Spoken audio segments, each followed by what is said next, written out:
सांझ के बूढ़े। गर्मी की सांझ बड़ी सुंदर होती है, किंतु इस सुंदरता को देखने के लिए आपको गांव में चलना होगा। अब आप सोचेंगे किस गांव? अच्छा, आप अपने ही पुराने गांव में चलिए, जहां बाहर से एक बैलगाड़ी की लीक भरी छवर गांव में आती है। उससे होकर सांझ को अनेकों बार आप आए होंगे। क्या आपने अपने बगीचे के कोने पर जहां छवर मुड़ती है कुछ देखा है? यदि और कुछ नहीं तो एक साफ सुथरा कुआं तो देखा ही होगा, जहां कुएं की कच्ची जगत पर जिस पर दूब उग आती है, कुछ लोगों को बैठे हुए देखा होगा। मैं बात इन्हीं लोगों के बारे में करूंगा और आप कहेंगे, सांझ की सुंदरता की चर्चा में ये लोग कहां से आए? हां, ये लोग आ गए। इनका आना जरूरी है। ये वही लोग हैं जो इस सांझ की सुंदरता को बढ़ाते हैं।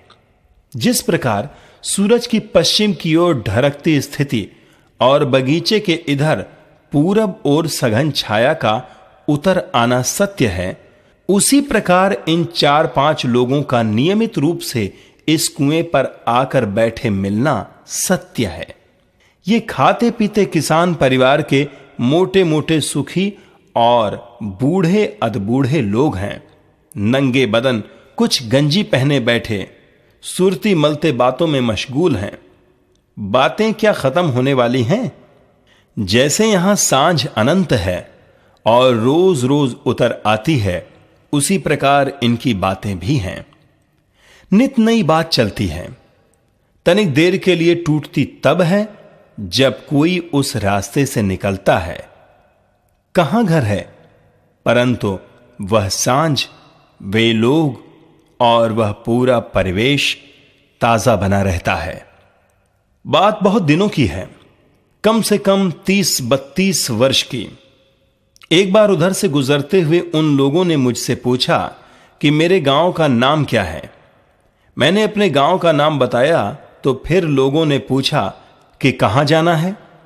सब पूछकर पानी पीने के लिए आग्रह किया। मुझे बहुत अच्छा लगा। पानी पीकर ताजा हुआ तो और अच्छा लगा।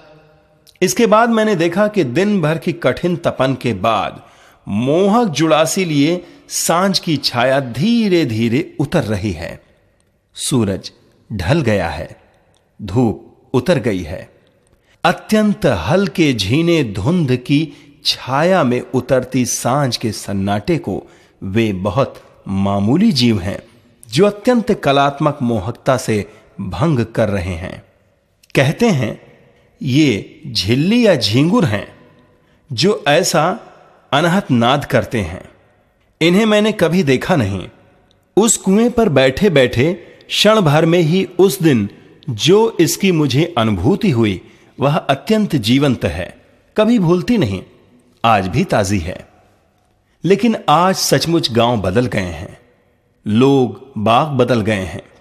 आज इतने समय बाद फिर इस रास्ते से गुजरा हूं तो मुझे यह देखकर सुखद धक्का लगा है कि वह कुआं नहीं रहा। उस पर बोरिंग करके एक पंपिंग सेट का फाउंडेशन खड़ा है।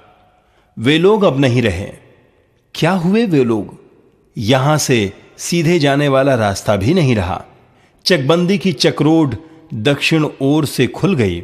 उधर से जाने पर एक खेत में पानी बराते एक बूढ़ा दिखाई पड़ता है। पहचानता हूं, उन्हीं में से शायद एक है। हो सकता है कि इसी प्रकार अन्य लोग भी कहीं भिड़े हों या गुजर गए हों। अजीब लगता है। सांझ की सुंदरता वही है, सन्नाटा वही है, झींगुरों की खनकती शीतकार वही है, चिड़ियों की लौटी चहक वही है, मौसम की सारी खूबसूरती वही है, ऊष्मापूर्ण शांत संध्या में वही मोहकता है। उसमें कहीं कुछ नहीं बदला। यदि कुछ बदला है तो बदला यह गांव का अपना मौसम है। गांव के कोने पर संध्या समय कुआं आबाद करते और यात्रियों का घर पूछते वे बूढ़े नहीं रहे। उन बूढ़ों की बैठकी में गांव का एक सौंदर्य था। पर सोचता हूं, बदलते गांव में अब सौंदर्य का मापदंड भी बदलना पड़ेगा।